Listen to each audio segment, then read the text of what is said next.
জোরালো জনমত তৈরি হলে সরকার কালো টাকা সাদা করার সুযোগ বাতিলের চিন্তা করবে বলে জানিয়েছেন অর্থ উপদেষ্টা ডক্টর সালেহ উদ্দিন আহমেদ। তিনি বলেছেন, এই বাজেটে হয়তো সবাই খুশি হননি, তবে চেষ্টা করা হয়েছে ব্যবসা ও জনবান্ধব করার। আর বাজেট বাস্তবায়নযোগ্য বলে মন্তব্য করেছেন পরিকল্পনা উপদেষ্টা ডক্টর ওয়াহিদ উদ্দিন মাহমুদ।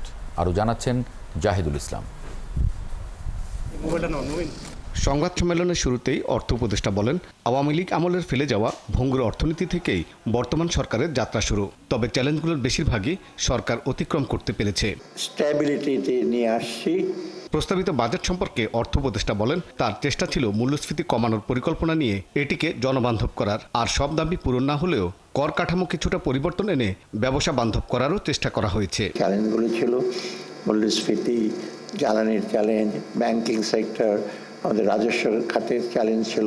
এগুলোর মধ্যেই কিন্তু আমাদের এই বাজেটটা করতে হয়েছে। জীবনযাত্রাটা যেন সহজ হয়, মানুষের ক্রয় ক্ষমতা যেন বাড়ে, দেশে শান্তিশৃঙ্খলা থাকে, ব্যবসা বাণিজ্যের অ্যাটমসফিয়ারটা যেন ভালো থাকে, সেই সাথে কিন্তু আমরা এই বাজেটটা এভাবে সাজিয়েছি।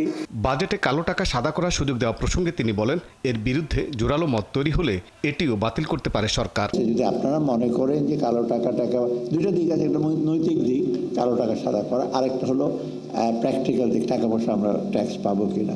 দুই দিকই কালো টাকাটা সাদা করার ব্যাপারে হয়তো ডেফিনেটলি কিছু ইস্যু থাকে, সেটা আমরা বিবেচনা করবো যে এটা সে করা যায় কিনা। আমরা বলছি না যে খুব ভালো জিনিস করে ফেলে যে কালো টাকা সাদা করা। পরিকল্পনা উপদেষ্টা দাবি করেন, আগের যে কোনো সময়ের তুলনায় প্রস্তাবিত বাজেট বাস্তবমুখী এবং শতভাগ বাস্তবায়নযোগ্য। একটা ভঙ্গুর অর্থনীতিকে, যেখানে আর্থিক প্রতিষ্ঠান এবং অন্যান্য সব রাষ্ট্রীয় প্রতিষ্ঠানগুলোই প্রায় ভেঙে পড়েছিল, সেখানে একটা স্থিতিশীল অবস্থায় নিয়ে আসার লক্ষ্যে একটি বাস্তবমুখী মিতব্যয়িতার বাজেট, এটা আমরা বলতে পারি। সংবাদ সম্মেলনে বাংলাদেশ ব্যাংক গভর্নর বলেন, তার নেওয়া পদক্ষেপে বাজেটের লক্ষ্যমাত্রা অনুযায়ী আগামী জুলাই আগস্টে খাদ্যের মূল্যস্ফীতি 6.5% নেমে আসবে। আমরা আশাবাদী এটা জুলাই, অগাস্ট, সেপ্টেম্বরের মধ্যেই আমরা সেখানে যেতে পারব। জাহিদুল ইসলাম, ৭১, ঢাকা।